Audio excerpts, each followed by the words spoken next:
बहुत समय पहले की बात है। काशीपुर नाम का एक बहुत छोटा सा गांव था। वहां के लोग बहुत ही हंसी खुशी एक दूसरे के साथ मिलजुल कर रहते थे। इस गांव में हरिया नाम का एक व्यक्ति रहता था। उसके परिवार में उसकी पत्नी और 2 बच्चे थे। हरिया के पास 2 गायें थीं, जिनका दूध बेचकर वह अपने जीवन निर्वाह करता था। इस गांव की सबसे बड़ी समस्या थी पानी की, क्योंकि पूरे गांव में केवल एक ही तालाब था। लोग इसी तालाब से पानी भरकर अपने दैनिक जीवनचर्या के काम किया करते थे। गांव में और कोई पानी का साधन न होने की वजह से गांव के लोगों को इसी तालाब के पानी पर निर्भर रहना पड़ता था। हालांकि गांव के लोग अपनी इस जिंदगी से खुश थे। कुछ समय यूं ही हंसी खुशी बीत जाता है, लेकिन एक दिन जब गांव के कुछ लोग तालाब पर पानी भरने जाते हैं तो देखते हैं कि तालाब में बड़े बड़े मगरमच्छों ने कब्जा कर लिया है। अब लोग तालाब से पानी भरना छोड़ देते हैं, क्योंकि मगरमच्छ उन्हें मार सकते थे। थोड़े दिन बाद कुछ लोगों ने हिम्मत करके उस तालाब से पानी लाने की कोशिश की, मगर तालाब के मगरमच्छ उन्हें भी मारकर खा गए। इस घटना से पूरे गांव में भय और हड़कंप मच गया। अरे देखो भाई लोग, तालाब के इन बड़े बड़े मगरमच्छों ने हमारे गांव के 2 लोगों को मार दिया। अगर ऐसा ही चलता रहा तो धीरे धीरे ये पूरा गांव खत्म हो जाए। हाँ भाई रामू, अगर हम इन मगरमच्छ के निवाले नहीं भी बने तो भी बूंद बूंद पानी को तरस तरस कर मर जाएंगे। हाँ भाई लोग, ये तो बहुत बड़ी समस्या हो गई है। अगर हम तालाब के पास भी जाएंगे तो ये मगरमच्छ हमें मार डालेंगे। लेकिन बिना पानी के हमारा गुजारा कैसे होगा? हमें कुछ करना पड़ेगा। तुम सही कह रहे हो चंदन, हमें तुरंत पंचायत बुलानी चाहिए और सरपंच जी को बताना चाहिए। हाँ चलो सरपंच जी के पास चलते हैं, अब वही कुछ कर सकते हैं। गांव के लोग मिलकर पंचायत में सरपंच जी के पास जाते हैं और अपनी समस्या बताते हैं। हाँ सरपंच जी, मगरमच्छ बहुत खतरनाक होते हैं। अगर हम तालाब के पास गए तो हमारी जान को खतरा हो सकता है। हाँ सरपंच जी, हरिया सही कह रहा है। हमने देखा कि कुछ लोग पानी भरने गए थे और मगरमच्छों ने उन पर हमला कर दिया। हाँ भाइयों, यह समस्या सच में गंभीर है, लेकिन हमें इसका कोई समाधान निकालना होगा। एक व्यक्ति है जो हमें इस समस्या से निकलने के लिए कोई बेहतर सुझाव दे सकता है। वह है मुखिया हरिलाल। हमें इस बारे में हरिलाल से बात करनी चाहिए। वह गांव के सबसे अक्लमंद इंसान है। वह इस समस्या का कोई ना कोई हल निकाल ही लेंगे। राजू और बिरजू, तुम दोनों मुखिया के घर जाओ और उनसे कहो कि सरपंच जी ने उन्हें तुरंत याद किया है। दोनों सेवक मुखिया के घर जाते हैं और मुखिया को ले आते हैं। सरपंच जी, कहिए, आपने हमें कैसे याद किया? हरिलाल, हमारे गांव के तालाब पर मगरमच्छों ने कब्जा कर लिया है और लोगों को पानी के लिए बहुत समस्या हो रही है। अब तुम उनकी समस्या का कोई समाधान निकालो। मुझे तो कुछ समझ ही नहीं आ रहा, आखिर उन मगरमच्छों से कैसे छुटकारा पाया जाए। मुखिया गहरी सोच में पड़ जाता है और फिर उसको वो एक उपाय सोचता है और वह सरपंच जी से कहता है। सरपंच जी, मगरमच्छों से लड़ना आसान नहीं है। हमें एक दूसरा तालाब बनाना होगा। ये काम आसान नहीं होगा, लेकिन अगर हम सब मिलकर मेहनत करेंगे तो नया तालाब जल्दी ही बन जाएगा।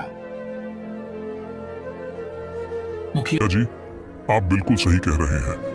हम सब मिलकर मेहनत करेंगे और नया तालाब बनाएंगे। हाँ, हमें मिलकर काम करना होगा। इस समस्या का यही समाधान है।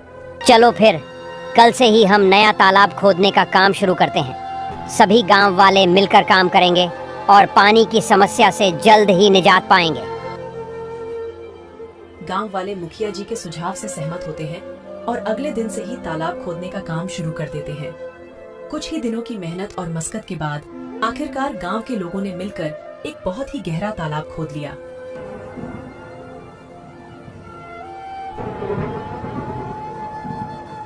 अरे हरिया, यह देखो, हमारा तालाब कैसे पानी से भर गया है। अब हमें पानी के लिए उस मगरमच्छ वाले तालाब में जाने की जरूरत नहीं पड़ेगी। हम यही पास ही के तालाब से पानी भर लिया करेंगे। हाँ काका, आज मैं बहुत खुश हूँ। आखिरकार हमारे गांव को इस पानी की समस्या से निजात मिल ही गया।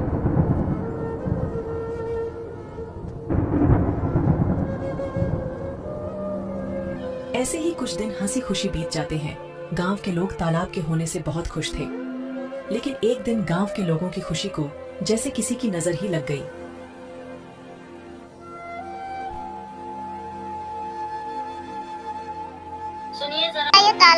मटकी भरकर ले आना। घर में पानी खत्म हो गया है। और हाँ, थोड़ा जल्दी आना। वहाँ गांव वाले लोगों से बातें करने मत बैठ जाना जब तक मैं आपके लिए गाय का दूध निकाल देती हूँ। ठीक है राधा, लाओ 2 मटकी मुझे, मैं अभी पानी भर लाता हूँ। जब हरिया मटकी लेकर तालाब के पास पहुंचा तो उसने देखा वहाँ पर मुखिया हरिलाल खड़ा है और वह गांव वालों से पैसे ले रहा है। हरिया ने एक व्यक्ति को रोककर पूछा, भैया क्या बात है, ये मुखिया जी किस चीज के पैसे ले रहे हैं? अरे भाई हरिया, क्या बताऊं अब तुम्हें। अब ये मुखिया जी हमसे इस पानी के पैसे ले रहे हैं। इनका कहना है कि जिसे भी इस तालाब से पानी भरना है उसको पैसे देने होंगे, और जो पैसे नहीं देगा उसे तालाब से पानी नहीं भरने दिया जाएगा। भगवान जाने अब इस गांव में क्या कहर आने वाला है। हरिया पानी भरने के लिए तालाब के पास खड़ा हो जाता है। जैसे ही वह तालाब से पानी भरने जाता है, मुखिया उसे रोकते हुए कहता है, हरिया, तुम क्या कर रहे हो? तुम्हें पता नहीं है कि यहाँ से पानी भरने के लिए पैसे देने होंगे?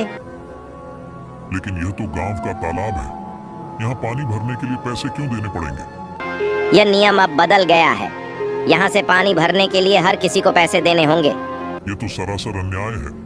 ये तालाब सबके लिए है, हमने मिलकर इसे खुदा है। तुम पैसे कैसे मांग सकते हो? मुझे कानून मत सिखाओ, यह मेरा आदेश है, और जो इसे नहीं मानेगा उसे तालाब से पानी नहीं मिलेगा। ये बिल्कुल गलत है। मैं इस बात को जमींदार साहब के पास ले जाऊंगा। तुम्हें इसका जवाब देना होगा। जाओ, जमींदार साहब के पास जाओ।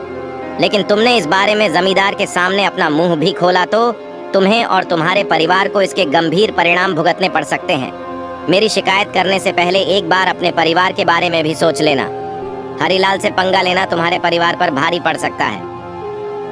ठीक है, मैं पैसे दे दूंगा, लेकिन याद रखना यह अन्याय ज्यादा दिनों तक नहीं चलेगा। हरिया मजबूरी में पैसे देकर पानी भरता है और वहाँ से चला जाता है। राधा, जो हम सब गांव वालों ने मिलकर तालाब खोदा था, मुखिया जी ने अब उस पानी भरने पर रोक लगा दी है। मुखिया ने कहा है कि अगर पानी चाहिए तो तुम्हें इस पानी की कीमत चुकानी होगी। अपने आप को समझता क्या है? देख लेना, एक दिन इसके पापों का अंत जरूर होगा। हम गरीबों की इसे एक दिन हाय जरूर लगेगी। इतनी गर्मी में गरीबों से पानी के पैसे लेता है। देख लेना, एक दिन ये मुखिया बूंद बूंद पानी को तरसेगा। नहीं राधा, ऐसा मत कहो। कोई हमारे साथ बुरा करता है, इसका मतलब ये तो नहीं कि हम भी उसके साथ बुरा ही करें। ऊपर वाला सब देख रहा है, सबको सबके कर्मों की सजा जरूर मिलती है। मुखिया को भी उसकी किए की सजा एक न एक दिन जरूर मिलेगी। एक दिन गांव में एक नया व्यक्ति आता है और तालाब के पास पानी पीने की कोशिश करता है। ये तालाब तो काफी बड़ा है, यहाँ से पानी पी लेता हूँ, प्यास बहुत लगी है। तुम कौन हो? नमस्ते, मैं एक यात्री हूँ और बहुत प्यासा हूँ। बस थोड़ा पानी पीने के लिए रुका हूँ। यहाँ पानी पीने के लिए रुक गए? यहाँ पानी पीने के लिए पैसे देने होंगे। पैसे? लेकिन पानी पर तो सभी का हक है। ये तो सरकारी तालाब है, पानी के लिए पैसे क्यों देने पड़ेंगे? ये सरकारी तालाब नहीं, ये हमारा तालाब है। यहाँ पानी पीना है तो पैसे देने होंगे, नहीं तो चलते बनो। मुझे कानून मत सिखाओ, ये मेरा इलाका है और यहाँ मेरे नियम चलते हैं। अगर तुम्हें पानी पीना है तो पैसे दो, वरना चलते बनो। वह व्यक्ति बिना पानी पिए वहाँ से चला जाता है और सीधे जमींदार साहब के घर पहुँचता है। जमींदार साहब के घर के बाहर मुखिया के 2 आदमी खड़े थे। वह व्यक्ति से पूछते हैं, कौन हो तुम? तुम तो इस गांव के नहीं लगते। तुम यहाँ किस काम से आए हो? मैं जमींदार साहब से मिलने आया हूँ, उन्होंने ही मुझे बुलाया है। मेरा नाम मोहन है, मैं इस गांव का नया कलेक्टर हूँ।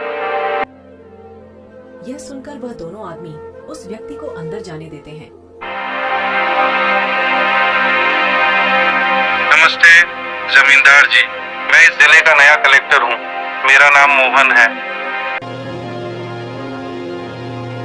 नमस्ते कलेक्टर साहब, आइए बैठिए। मुझे बताइए आप यहाँ कैसे आए? जमींदार साहब, मैं यहाँ एक गंभीर समस्या के बारे में बात करने आया हूँ। मैं गांव के तालाब पर गया था और प्यास लगने पर पानी पीने की कोशिश की, लेकिन मुझे पानी पीने से मना कर दिया गया और पानी पीने के लिए पैसे मांगे गए। क्या ऐसा किसने किया? वहाँ मौजूद एक व्यक्ति ने मुझे साफ मना कर दिया और कहा कि बिना पैसे दिए पानी नहीं मिल सकता। तालाब का पानी तो सबके लिए मुफ्त है, यह बहुत गलत है।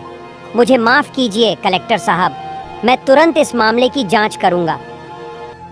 जमींदार साहब गुस्से में बाहर खड़े मुखिया के दोनों आदमी को अंदर बुलाते हैं। हमारे गांव में यह क्या चल रहा है? तुमने मुझे इसकी खबर क्यों नहीं दी?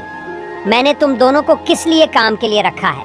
अब तुम सीधे सीधे यह बताओ कि यह जो कलेक्टर कह रहे हैं वह क्या सच है? कलेक्टर साहब का कहना है कि हमारे गांव के तालाब पर गांव के लोगों से पानी के पैसे लिए जा रहे हैं। सच सच बताओ मुझे। जमींदार की फटकार से वह दोनों आदमी सब उगल देते हैं। जी जमींदार साहब, वह मुखिया हरिलाल हैं जो गांव वालों से पानी भरने के पैसे ले रहे हैं। हमने उन्हें बहुत समझाने की कोशिश करी लेकिन वह नहीं माने।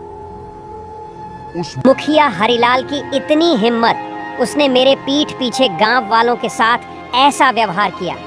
जाओ मुखिया को अभी बुला कर लाओ, और हाँ, साथ में सारे गांव वालों को भी एकत्रित करके यहाँ लाओ। थोड़ी देर में मुखिया के साथ ही सारे गांव वाले भी जमींदार साहब के घर पहुंच जाते हैं। गांव वालों, आज मैंने आपको एक जरूरी मुद्दे पर चर्चा करने के लिए बुलाया है। हमें पता चला है कि तालाब के पानी के लिए आपसे पैसे वसूले जा रहे हैं। क्या यह सच है? सरपंच जी, ये सच है। हमें हर बार पानी भरने के लिए पैसे देने पड़ते हैं। हमारे साथ बहुत गलत हो रहा है सरपंच जी। हम पहले से ही मुश्किल में हैं और यह नया नियम हमारे लिए बहुत भारी पड़ रहा है। मुखिया, तुम्हें क्या कहना है? क्या यह सच है कि तुमने पानी के लिए पैसे वसूले हैं? तभी मुखिया का ध्यान उस व्यक्ति के पास जाता है जिसे मुखिया ने पानी पीने से मना कर दिया था। अरे ये व्यक्ति यहाँ क्या कर रहा है? अच्छा, तो इसीलिए लगाई है। मेरी शिकायत देख लूंगा इसको तो मैं। बोलो हरिलाल, ये सब क्या चल रहा है? सच का तो मुझे पता चल ही गया है, लेकिन एक बार ये मैं तुम्हारे मुंह से सुनना चाहता हूँ। जमींदार साहब, मैंने ये सोचा था कि इससे गांव के विकास के लिए पैसे जमा होंगे। लेकिन अगर ये गलत है तो मुझे माफ कर दीजिए। माफी का समय अब नहीं है। तुमने गांव वालों और हमारे कलेक्टर साहब के साथ गलत किया है। मुखिया, मैं तुम्हें इस पद से तुरंत हटा रहा हूँ। तुमने अपने पद का दुरुपयोग किया है। अब गांव वालों को तुमसे कोई परेशानी नहीं होगी। मुझे माफ कर दीजिए जमींदार साहब। माफी मांगने से कुछ नहीं होगा। अब से तुम इस पद पर नहीं रहोगे और गांव के किसी भी फैसले में तुम्हारा कोई अधिकार नहीं होगा। जमींदार साहब, हमें तो लगता था कि यह तालाब सभी के लिए है, लेकिन मुखिया जी ने इसे अपनी संपत्ति ही बना लिया है। गांव वालों, मुझे खेद है कि आपको ऐसी कठिनाइयों का सामना करना पड़ा। मैं आपको आश्वासन देता हूं कि आगे से ऐसा कोई अन्याय नहीं होगा। तालाब का पानी अब सभी के लिए मुफ्त होगा। धन्यवाद जमींदार साहब, आपने हमें न्याय दिलाया। गांव वाले यह जानकर खुशी खुशी अपने काम में वापस लौट जाते हैं कि अब उन्हें तालाब के पानी के लिए कोई भुगतान नहीं करना पड़ेगा और उनके साथ कोई अन्याय नहीं होगा।